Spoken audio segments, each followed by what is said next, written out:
How's it going, everyone? It is WilsonPlays here, and today I am back with another rant video. Now, this has nothing to do with the fact that I posted a rant video about Rockstar Games a few weeks ago and it's done really well. No, nothing like that, literally, please believe me, because the real reason I'm posting this video is because there is a big issue with my current favourite game, which is Forza Horizon 5. Now, I'm going to clear up, if you've just randomly found this video, please be aware that I'm not a Forza YouTuber. I do some racing game content, but not that much. I'm more of a GTA person, but feel free to check out my other content and see if you enjoy it, and subscribe if you are. Now, if you are a viewer of my channel, you'll know that I've played the Forza games ever since they started coming to PC, so Horizon 3 and onwards, and I've loved every single one of them. In fact, Horizon 5... I would consider to be the best racing game released of all time. I'm not even gonna stunt with that. And I'm enjoying every minute of it. But there is one big annoyance I have with it currently, and that is the Horizon Arcade minigame. So as you can see on screen, I'm just showing you what Horizon Arcade looks like when you're looking for it on the map. You can see that there's pink circles that appear on the map, which you all meet up, you and whoever else is in the lobby, and you complete various minigames. But as you can see on the screen, red flag number 1, there's 2 different ones. So what I struggled with, actually, towards the end of Horizon 4's sort of, in air quotes, service life, basically being the latest Horizon game, is getting people to join in the Forzathon Live events, as it was called back then in Horizon 4. And yeah, this is red flag number 1. There being 2 of them, it divides the lobby up even more. Like, people aren't really interested in doing these events, for good reason. I mean, they're not the most interesting thing in the world, but yeah, the people that are interested in doing them, they're now divided essentially in half because 2 of them spawn at once. I mean, it's just incredible. I mean, it's not a great idea for Turn 10 to have done this, really. Now let's look at what I consider to be red flag number 2, and you can see the event is about to start. There is literally only one other player with me, highlighting what I talked about before, but look at the vehicle that he's in. He's in a Lamborghini Centenario, if I'm even saying that right. I believe that's the car that he's in. But anyway, it's not the most ideal car for this. I mean, we're off-road. It is an air skill based event, as you can see on screen. I'm leaving this footage in just to kind of show you what actually happens during an arcade event. But it's not the most ideal car, is it? I mean, it's not going to get traction off-road to even get enough speed for driving through the air. I mean, this is a bullseye challenge. I'm going to effectively show you this as it plays out, just so you can get an idea of what's going on. But yeah, he's not in an ideal car. Like, it could be that he doesn't really know much about cars, or he's just using one of his favourite cars for everything, which is absolutely fine, I guess. But yeah, they're not. Even if you get players, some of them aren't even in the ideal cars. Like, for example, I've done drift version of Horizon Arcade before, and people are turning up in McLaren Sennas and Lamborghinis and Ferraris and stuff, which, okay, you can drift them, but maybe pick something like a Formula Drift car, or my personal favourite, Unicorn V2. I mean, yeah, I mean, you know, you need to pick different cars on for particular occasions. You can see I'm driving really badly. I'm in the Toyota Baja truck. I don't know how to say it. But as you can see, this is the bullseye challenge. So essentially what it is you ramp off and you need to essentially drive through the bullseye as close as you can. As you can see, I don't quite get it there, but yeah, I mean, it's a unique challenge, don't get me wrong. You know, there's certain things in Horizon Arcade that can appeal to certain players, but for the most part, they don't really, to me anyway, they don't appeal to me at all. I'm not a massive fan of this, to be honest. So I thought I'd throw this clip in. Like, this isn't what even I had in mind for this rant video, but seeing as it happened, I thought I'd include it.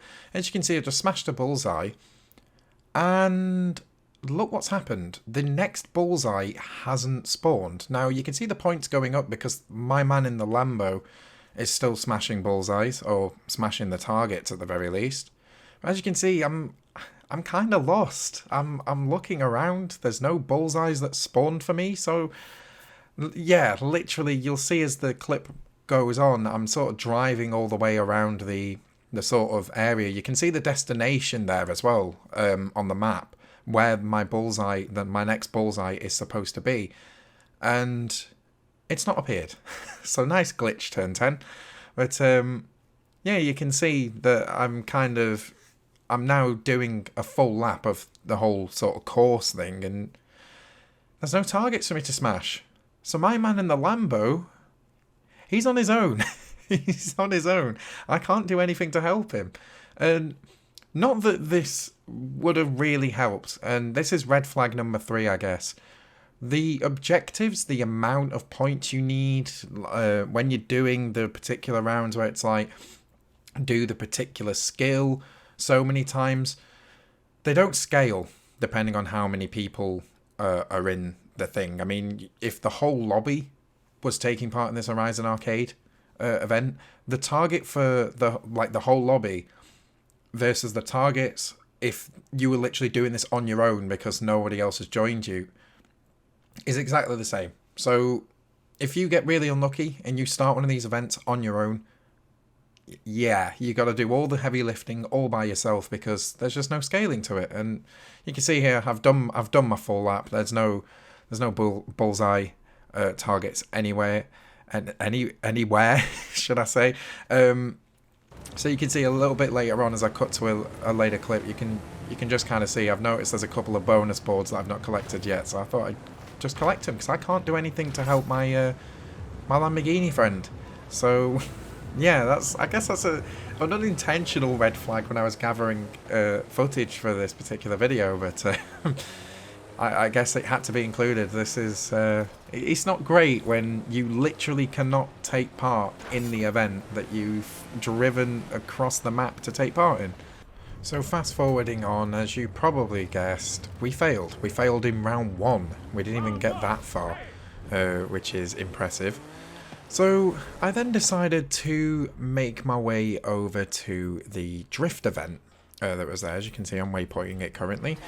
And before we start it, of course, I'm going to cut right here to this section here. I do check how many players are in my current lobby. Now, I am unsure how many people can actually fit inside of a regular lobby, but you can see there's an okay amount of players there. I mean, there'd be more than enough to complete the drift event. But as you can see, 10 seconds till the event starts. The event is starting right now. If you look at the map, nobody. I was starting this drift event all on my own. And as I said earlier on in the video, the targets don't scale. Meaning the targets are always the same no matter how many people is doing this current event. So I immediately thought, right, I'm screwed. I'm just going to try it anyway. I'm just going to show the viewers what I'm talking about. So as you can see, it's telling me to get X amount of drift skills. So you can see I'm flicking my car left and right. I'm in the Hoonigan Escort Cosworth because I thought it's off-road. This would be an okay car to do some drifting in an off-road thing. In an off-road setting. But yeah, I'm all on my own doing this. And the target, like I said, is exactly the same. So as you can see from this clip, I'm going in a straight line really slowly, not bothering to drift. You might be wondering why. Because someone's actually joined. If you didn't know, Horizon Arcade has a little bit of a delayed start, so you can actually join the event after the countdown is over. So I'm thinking, oh, okay, I've got a friend. This is a little bit better. I'm going to take a closer look at what he's driving. Oh, is it going to back up my point from earlier? Yes, there it is. He's in a Porsche 918, which is Porsche's hypercar, essentially. So I thought, oh god, exactly what I was saying earlier. People not really using cars that are fit for purpose. I mean, it's not their fault, and they could just be driving their favourite car, or they might not know cars that are necessarily fit for purpose. I mean, it's not exactly clear when you're starting an Horizon Arcade event which sort of car you should use. It's more using your initiative and thinking, okay, I might be on this particular terrain, I need to do this certain thing. But to be honest, at the same time, it's pretty obvious. Horizon Drift, I mean, what do you think it means? It means a lot of drifting. So you want a car that can go sideways and be easily controlled while doing so. So as you can see, we did actually manage to complete the first round this time. But look at the clock. 5 minutes 25 to go, and there's 2 more rounds to do. In this particular one, there's the drift run where you've got a destination. You can see it marked out on the radar. You just drift your way there on the, in air quotes, road, whatever the game determines as a road, because if you do it off, it doesn't count. So yeah, essentially the goal of this is to build up points as you go along, and of course there's only 2 of us. We're not going to be able to smash it out of the park, so skipping ahead to the end, you can see we couldn't finish round 2 at all. Like, it was to be expected, but let's summarise this video, shall we? Because I know there's a few questions. Why do you care? I mean, if it's a bad mode, why play it? What's the point? First of all, this is the primary way to get Forza Fun shop points, which buys cars that otherwise wouldn't be obtainable via wheel spins or the auto show. So you want to build them up, and only being able to do 1 round at a time, or sometimes even no rounds, is a very, very slow way of building up those points, and it's going to be very, very annoying. Second of all, if you're like me, and this ties in with the point I just made about the Forza Fun shop, if you're like me and you're a completionist, you want to do everything, Horizon Arcade appears as a challenge for your festival playlist. It's worth points towards the big rewards that you get for doing the festival playlist stuff. So the fact that it's almost impossible to do all 3 rounds, I mean, I've done it literally once since the game released. Once.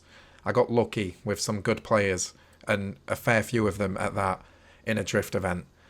And yeah, I haven't been able to do all 3 rounds ever since, and I imagine there's thousands upon thousands of players around the world, maybe even in the millions because this game is so popular, that are having exactly the same problem. So guys, let me know what you think about Horizon Arcade. I think it's terrible. I think it needs adjusting. Maybe go back to one event spawning at once. I mean, maybe like you can have the variety, just make it 1 event and just take it in turns, or make the goals easier or whatever, or let them scale depending on the amount of players that there is. But if you enjoyed this video, please leave a like, subscribe, all that. Big shout out to my channel members. You know who you are, but your names are on the screen as per usual.